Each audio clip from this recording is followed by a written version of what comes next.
এটা একমাত্র টিএমসি করতে পারে, জোর করে ছাপ্পা ভোটটা নিতে পারে। ওখানে তো সিসি ক্যামেরা আছে বাবু।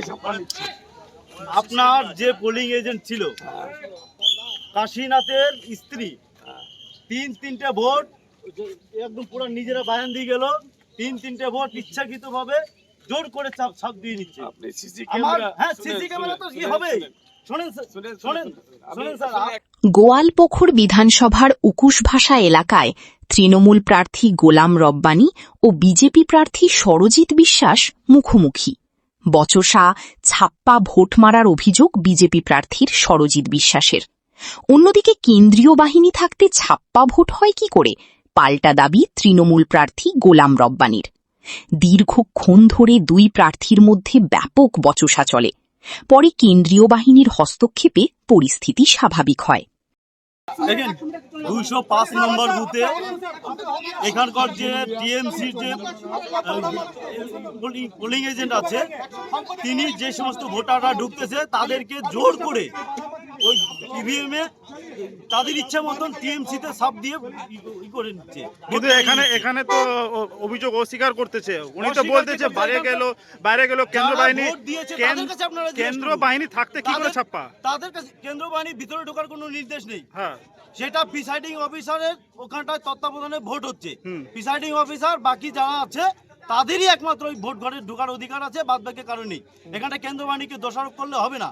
আর কেন্দ্র বাহিনীকে দোষারোপ করা এই বর্তমান টিএমসি সরকারের এটা হচ্ছে অভ্যাসে পরিণত হয়েছে। এটা অভ্যাসে পরিণত হয়েছে।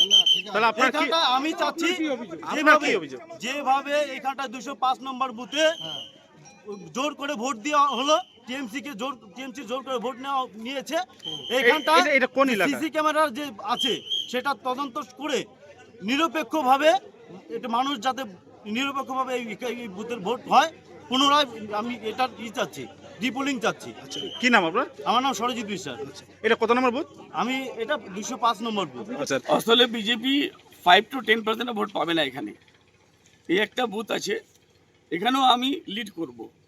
কিন্তু এনার অভিযোগ কি বুথটাকে সেন্সিটিভ করতে চায়, লোকগুলোকে ভোট না দিয়ে এখান থেকে পাঠানোর চেষ্টা করছে। আমি নিজে গেলাম, আমাকে বিজেপির প্রার্থী বাধা দিচ্ছে কি আপনি বুথের ভিতরে ঢুকতে পারেন না, তুমি আগে আইনটা জানো।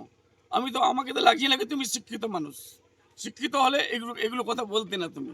তারপর সিআরপিএফের জওয়ান আর প্রিজাইডিং অফিসার আমাকে বলছে না স্যার আপনি আসতে পারেন। আমি গেলাম, কেউ থাপ্পা মারছে ভাই, তখন বলা হলো কি না স্যার কেউ থাপ্পা মারেনি। প্রিজাইডিং অফিসার জিজ্ঞাসা করলাম, উনি বললেন কি না থাপ্পা মারেনি। এদের অভ্যাস আছে। বা ক্যান্ডিডেট তো দেখেন এখানে 80% 90% ভোট আমি একাই পাবো। তো ও জানে ভালো করে যে একটা বুথ আছে, এই বুথে যদি ভোটটা আমি এই লামলা করে দিই তাহলে টিএমসির ভোটটা কমে যায়। মমতা বন্দ্যোপাধ্যায়ের নামে এখানে ভোট হচ্ছে। আর কালকে তো এরা যেটা করেছে সেটা কল্পনার বাইরে। এরা তো 1000 ফেক জালি প্রিজাইডিং অফিসে নিয়ে এসেছিল। এটা সকাল থেকে গন্ডগোল চলছিল। এই প্রিজাইডিং অফিসারকে কেন পোস্টিং দিল না? গভর্নমেন্টের টাকা, ট্যাক্স পেয়ারদের টাকা নিয়ে এরা রেলওয়ে টাকা কী করে ঢুকলো ওখানে এসডিও ট্রেজারিতে? আমি তো অবাক হয়ে যাচ্ছি। আর সবকটাই এখন 550 ছিল ওখানে রায়গঞ্জের জন্য। আমার কমপ্লেনের পর ওরা নামতে পারলো না, ওদেরকে নির্দেশ দিয়ে দেওয়া হলো। যেগুলো নেমেছিল 450 তাদেরকে কালকে ওখান থেকে রিলিজ করা। বুথ পরিদর্শন করলেন, কি দেখলেন? এখানে আমার 80% ভোট আছে, সবাই আমাকে ভোট দিবে। সবকটা বুথে 80% 90% ভোট আমার হবে। কিন্তু এরা বাধা দিচ্ছে কি পোলিংটাকে স্লো করে দাও। যত স্লো হবে কাস্ট কম হবে, কাস্ট কম হলে রব্বানী সাহেব কম ভোট পাবে, তাও আমি জিতবো। আগে তো 32,000 ভোট এরাই বাতিল করেছে, 17,000 আগে বাতিল করলো, 32,000 পরে বাতিল করলো, তার সত্ত্বেও কিন্তু আমি জিতে আসবো।